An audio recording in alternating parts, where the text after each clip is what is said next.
Hello everyone, welcome to visionary classes. आज हम पढ़ने वाले हैं हमारा जो यूनिट 6 का टॉपिक है, that is related to your biodiversity and conservation, जिसको हम जैव विविधता और संरक्षण भी बोलते हैं।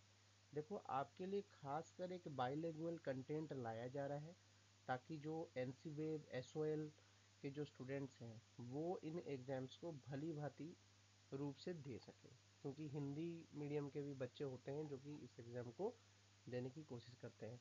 क्योंकि ये एक साइंटिफिक टॉपिक है, इन्वायरमेंटल साइंस या पर्यावरण विज्ञान जो होता है, तो इस संदर्भ में आपको हिंदी में भी लिखना आना चाहिए टू दी पॉइंट आंसर, अगर आप एग्जाम रिलेटेड प्रिपरेशन कर रहे हो तो आइए चलते हैं, थोड़ा हम इसके इंट्रोडक्टरी पार्ट को समझते हैं जो कि यूनिट 6 के लिए है। जैसा कि आपको चैनल अगर अच्छा लगता है तो आप लाइक करें, सब्सक्राइब करें और ज़रूर शेयर करें लोगों के बीच में, और भी स्टूडेंट्स हैं जिनको इससे फ़ायदा मिलेगा। चलते हैं हमारे पहले जो पोर्शन है उसको पढ़ने की ओर। तो जो आपको यहाँ पे दिख रहा होगा, unit 6 that is called as biodiversity and conservation, ठीक है, जिसको हम जैव विविधता और संरक्षण भी बोलते हैं। अब बायोडाइवर्सिटी का जो कंजर्वेशन है वो क्यों ज़रूरी है? क्योंकि आपको अगर समझ में आता होगा कि एक इकोलॉजिकल पिरामिड होता है, एक फ्लो होता है किसी भी चीज़ का, कि मतलब फूड चेन होता है, एनर्जी का सोर्स होता है, मतलब कौन किसको खाता है, किस रूप से उसको एनर्जी मिलती है, ये सब चीज़ें जो है ये हमारे इकोसिस्टम में मौजूद है और इन्हीं को स्टडी किया जाता है इकोलॉजिकल एस्पेक्ट से, ठीक है। लेकिन अगर हम बायोडाइवर्सिटी की बात करें तो बायोडाइवर्सिटी क्या होता है? Biodiversity is the variety of living organisms present in a specific geographical reason.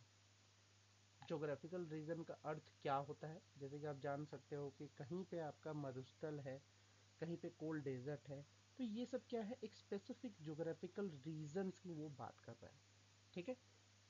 अगर इसी चीज़ को हम हिंदी में समझते हैं तो ये क्या बताता है कि जैव विविधता वह विविधता है जो किसी भी विशेष भौगोलिक क्षेत्र में मौजूद जीवाणुओं की विभिन्नता होती है, ठीक है। तो जीवाणुओं का अर्थ क्या है? ऑर्गेनिजम्स, ठीक है, जिसमें आपका फ्लोरा एंड फौना आता है, जैसे कि पेड़ और पौधे के साथ साथ जानवर वगैरह भी आते हैं, ठीक है। तो चलते आगे की ओर। तो it includes various animals, plants, microorganisms, the genes they have, the ecosystem formed by them, ठीक है, ये सारे इसमें मौजूद है। इसमें विभिन्न प्राणियों, पौधों और सूक्ष्म जीवों, उनके जीन और उनके द्वारा बनाए गए पारिस्थितिकियों की शामिल होती है, ठीक है। तो ये जो इकोसिस्टम है ये किसके द्वारा बनाया गया है?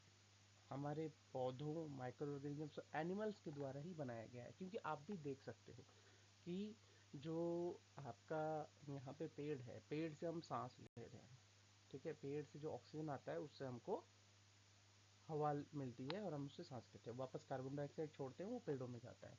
तो ये क्या है? एक तरीके का इंट्रैक्शन है जो हम कर रहे हैं पेड़ों के साथ। तो ऑब्वियसली ये जो पूरा सिस्टम बना हुआ है जिसमें पानी भी है, एनिमल्स भी है, माइक्रो ऑर्गेनिजम्स भी है, ये सब मिलके क्या बना रहा है? इकोसिस्टम को बना रहा है। तो ऑब्वियसली उस इकोसिस्टम को भी उसमें शामिल किया जाता है, ओके। तो फिर क्या बोलता है कि it relates to the diversity among the living organism including the diversity within and between the species among the different ecosystems they form, ठीक है। अब बात करते हैं कि डाइवर्सिटी विद इन क्या है, बिटवीन द स्पीसीज क्या है, और अमोंग डिफरेंट इकोसिस्टम्स का क्या अर्थ है वो बताने की कोशिश करते हैं। तो समझिए, पहले हम बात करते हैं डाइवर्सिटी विद इन, ठीक है। आप जानते हो कि जो ह्यूमन बींग्स होते हैं उसमें एक फीमेल होती है और एक मेल होता है। तो होमोसैपियन नाम का जो प्राणी है, जो स्पीसीज है, जिस जो हम भी हैं, ठीक है, होमोसैपियन बोला जाता है उन्हें साइंटिफिकली। तो उनमें क्या है, एक फीमेल होता है, एक मेल होता है। तो दोनों के अंदर काफ़ी डाइवर्सिटीज़ है, दोनों के हाव भाव, चाल, ठीक है, बॉडी फिगर, हर चीज़ में काफ़ी विविधता है, काफ़ी डिफरेंसेस है। ठीक है। उसी तरीके से अगर हम बात करें तो डॉग्स की भी बहुत सारी, कुत्तों के भी बहुत सारी प्रजातियां होती हैं, कोई भूरा होता है, कोई काला होता है, अलग अलग डाइवर्सिटी होता है सेम स्पीसीज में। करेक्ट। फिर बात आता है between the species. Between the species तो बहुत ही सिंपल है, आप जान सकते हो कि एक स्पीसीज, दो स्पीसीज के बीच में क्या क्या डिफरेंस है। जैसे घोड़ा है, हाथी है, भालू है, तो सब अलग अलग स्पीसीज हैं। तो अलग अलग स्पीसीज के बीच में तो डिफरेंसेस होते ही हैं। ठीक है, दैट यू नो, तुमको ये चीज़ बहुत अच्छे से पता है। ठीक है। फिर आता है अमॉन्ग द डिफरेंट इकोसिस्टम देखो। ठीक है, जैसे कि पेड़ों की अगर बात करें तो पेड़ों फॉरेस्ट इकोसिस्टम को फॉर्म करते हैं। ठीक है। वहीं पे अगर मछली की बात करें तो ये एक्वाटिक इकोसिस्टम में रहते हैं। तो डिफरेंट इकोसिस्टम्स में जहाँ पे वो मौजूद हैं तो उनमें भी डिफरेंसेस हैं। करेक्ट। तो ये काफ़ी अच्छी तरीके से आपको समझ में आना चाहिए।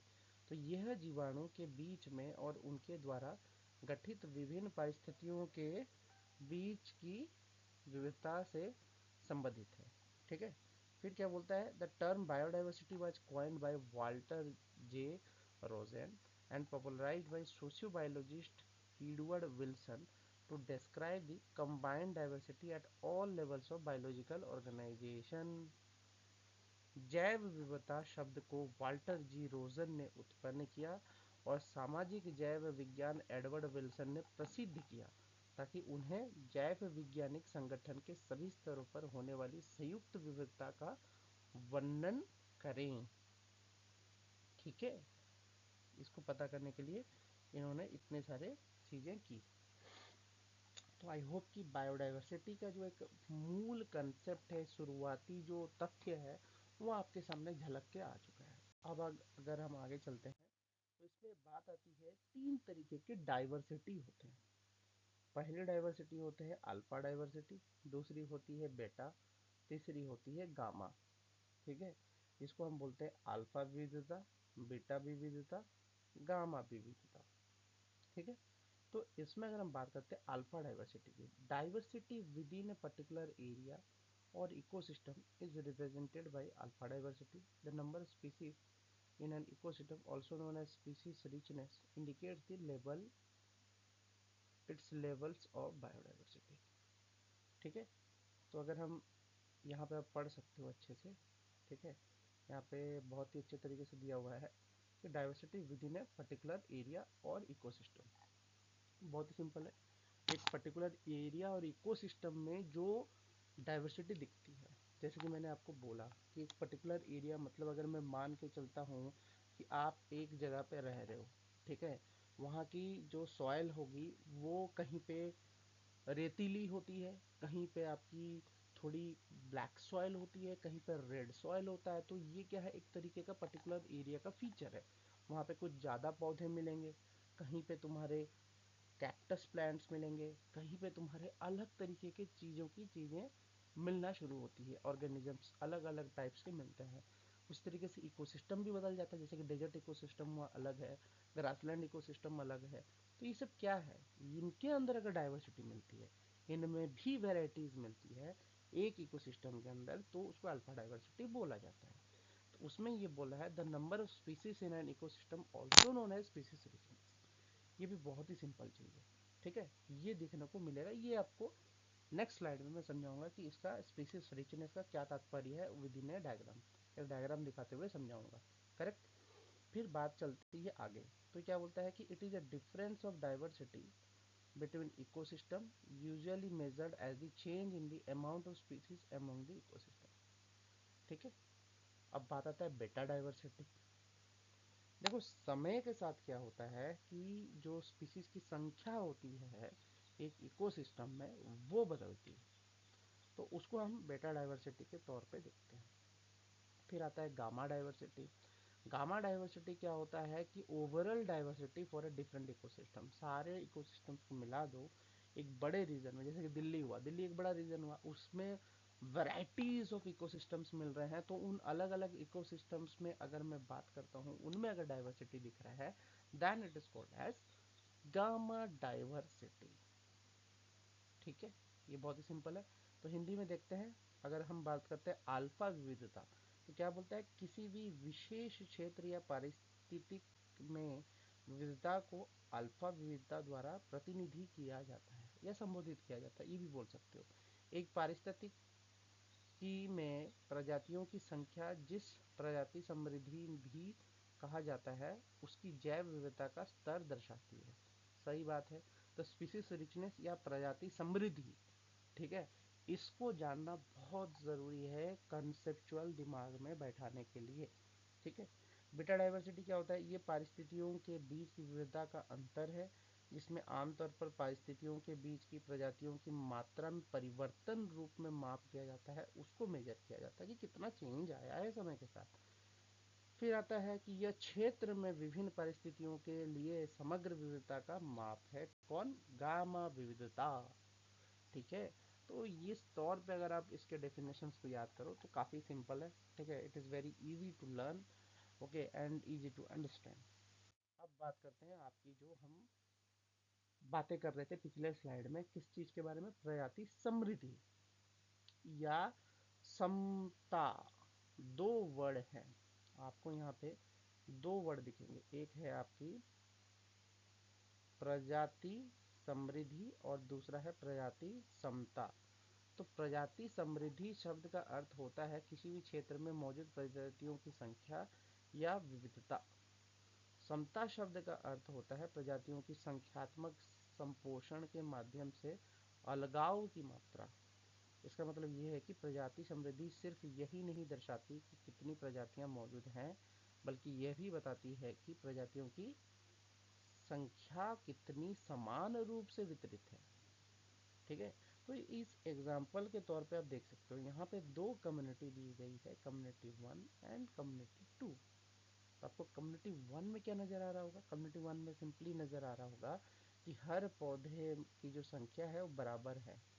4 आपके अल्पाइन फॉरेस्ट वाले ट्रीज दिख रहे होंगे, 4 आपको नॉर्मल पेड़ दिख रहे होंगे, 4 आपको थोड़े श्रबी टाइप से पेड़ दिख रहे होंगे, ठीक है, 4 इस तरीके के पेड़ दिख रहे होंगे। तो सभी को क्या है, 25% की इक्वलिटी स्टेक मिल चुकी है। मतलब एक तरीके से आप ट्रेड मार्केट अगर समझते हो तो इक्विटी मिल रखी है। एक कम्युनिटी में 4 अलग अलग स्पीसीज को इक्वल इक्विटी मिल रखी है, 25-25-25% की। जबकि कम्युनिटी 2 की मैं बात करूं तो क्या है, इसमें 1 2 3 4 5 6 7 8 9 10 11 इस पेड़ को सबसे ज़्यादा 70% की इक्विटी मिल रखी है। वहीं पे 12-12% आपके दूसरे पेड़ों को मिल रखी है और 6% हमारे नॉर्मल पेड़ को मिल रखी है। तो ये आप देख सकते हो, इसमें क्या बता रहा है कि community 1 and community 2 have same species richness.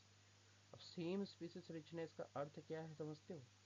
Species richness का मतलब होता है कि इसमें भी 4 प्रजातियां मिल रही हैं कम्युनिटी 1 में, और कम्युनिटी 2 में भी 4 प्रजातियां मिल रही हैं। दो अलग अलग बट 4 प्रजातियां मिल रही हैं।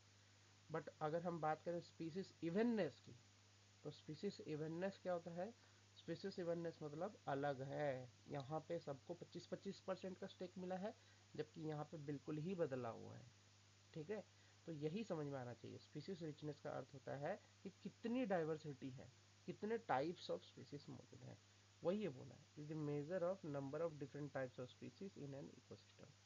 A large number of different species in an habitat represents high species richness and overall more diverse ecosystem. Species evenness is the measure of relative abundance of each species. ठीक है। तो आई होप कि ये lecture बहुत अच्छे से समझ में आया होगा।